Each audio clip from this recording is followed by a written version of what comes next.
McDSP. This is the NAMM Show 2015. We're here to talk about our latest release, version 6. Version 6 is, well, version 6. It's got all our plugins in it, and it finally supports the VST audio platform. So that's VST, VST3, hot dang. But for you Pro Tools people, you might say, what's in it for me? Well, we got faster loading times, more user interface features, support for the S6 control surface, and, what else? DSP optimization. So anyway, it's cool across the board. Oh yeah. What else is good about it? It's a cheap upgrade. We're charging you $15,000 per plugin. No, just kidding. $15 a plugin. Okay, that's all I need to know. Oh, one more thing. You know us for our plugins, but you may not have heard of this. It's called Louder Logic. It's just an audio player for your iPhone or your iPad. But shockingly, it's made from the same technology we use to make all our plugins with. Wow. Well, last year the New York Times had a hold of it and said, the most impressive audio app we've ever used. So it's kind of popular again, so if you want a free version, it's on the iTunes store. Great, great. But enough of that. Now, the man you really want to talk to. Somebody who mixes records for a living, and if you wanted to, I bet you every day, all day, for at least 7 days, he'd sit right next to you. While he's eating his Cheerios, he'd want to talk to you about mixing. And when you're eating your lunch, he'd talk to you about mixing. And eating your dinner, he'd talk to you about mixing. Because he loves talking about mixing. That's all he does every day, 24/7. Ladies and gentlemen, give it up for Joe Barresi. Oh yeah! Hello. Thank you for having me here today. Woo. What is this thing? Is this a microphone? I think so. Okay, cool. They might feedback. No, I think we're good. We're good. All right, so what do we do here? What do you want me to talk about? Do you have any questions? What are you working on currently? Currently working on a band from Sweden called Hardcore Superstar. They're kind of like Sweet, the band, glammed out. It's cool stuff, very cool, trippy. They're playing at the Grove tomorrow night before Steel Panther, if you guys are in town. I won't be there, but they're cool. And Monster Magnet, just finished that. And all right, what else?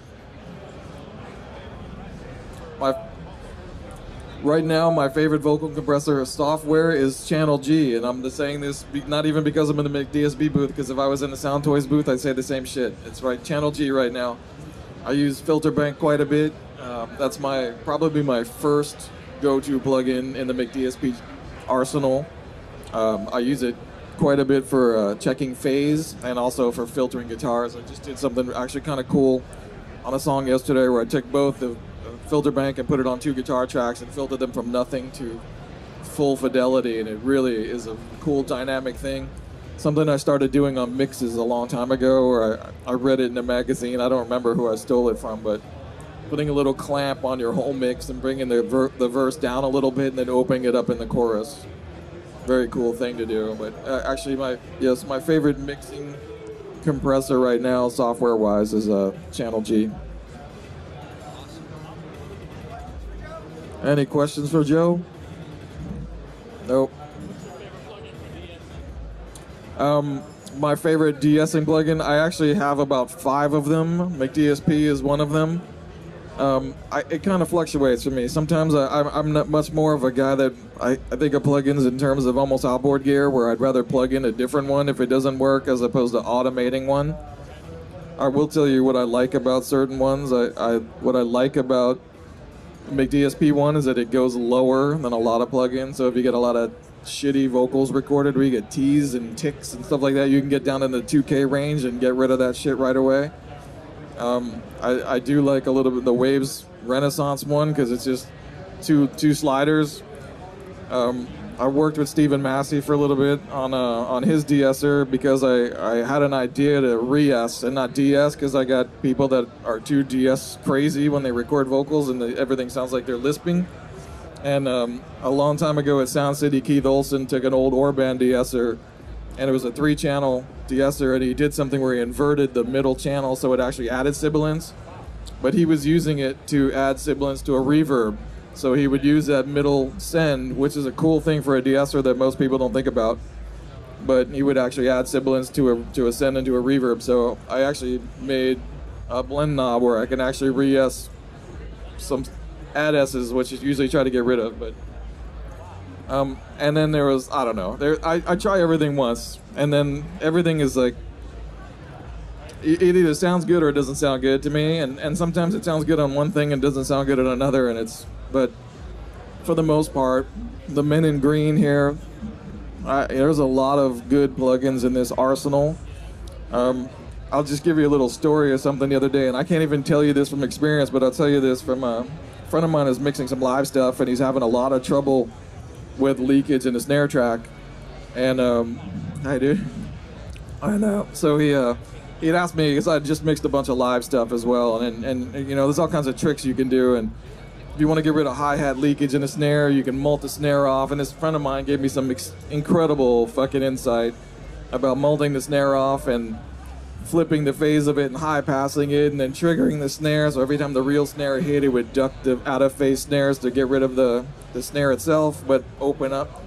And then he experimented with your new dynamic EQ, a E400, and he goes, all that shit that you just told me I could do with their plugin, and it works 100 times better. So I'm really curious actually to go home now and try that on some stuff.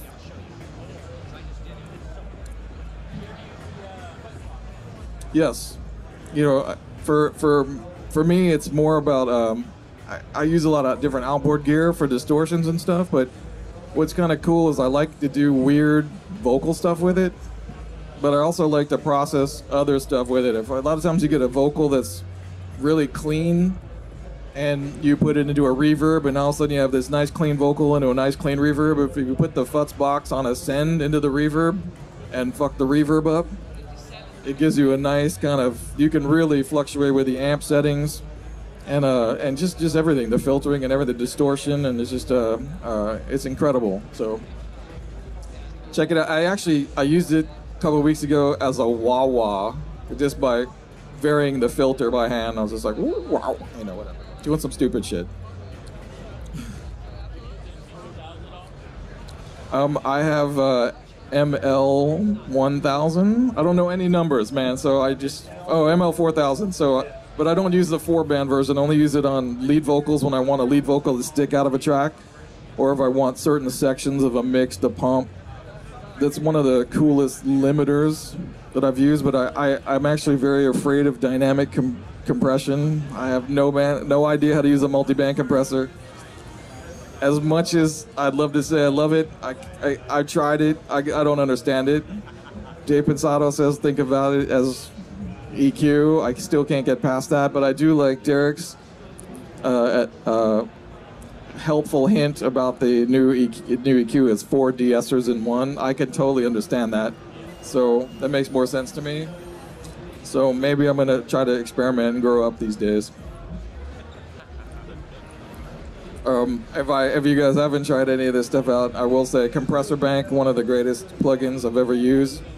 Especially, I love it. I love the 4 on like percussion and stuff. And before I owned an SSL console, I actually was looking for something to give me that SSL sound, and then Channel G was the thing that I thought did the best job at it, and I still love it. And then I bought an SSL and didn't use it for a while. And in the last 6 months, I've kind of rediscovered it again. And it's just one of those things where, especially when you have a vocal, my normal thing would be, okay, let me just even the vocal out a little bit because somebody recorded it that had no idea how to use a compressor.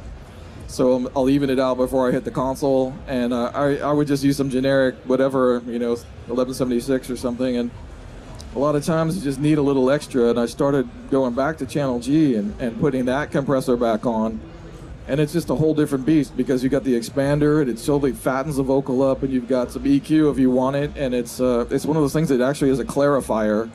If you've got a vocal that's a little, musky or gnarly sounding in the low end, and you really start fucking with EQ and it makes it too thin, I highly recommend trying to throw Channel G on there, and it's just a cleaner upper.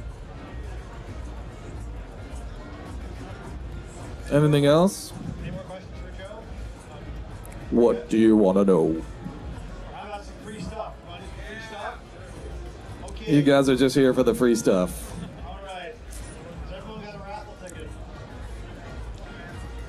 Garth, did you get a raffle ticket, Garth? It's okay. So these guys can have a raffle ticket. This gentleman here gave me my start, really. Ah, he's okay. He produced the first Rage Against the Machine record, and a band called Skunky Nancy, and Chevelle, and Biffy Clyro, and a whole host of insane fucking records. And we worked together a long time ago, and he has made an astounding amount of great records. A very musical man, came from a very musical family. His father had produced the Guess Who, Alice Cooper, and Bob Seger, and an incredible producer and a very nice guy. Lives in Canada. He likes the Leafs, but he did bring me some coffee crisps, so I love him.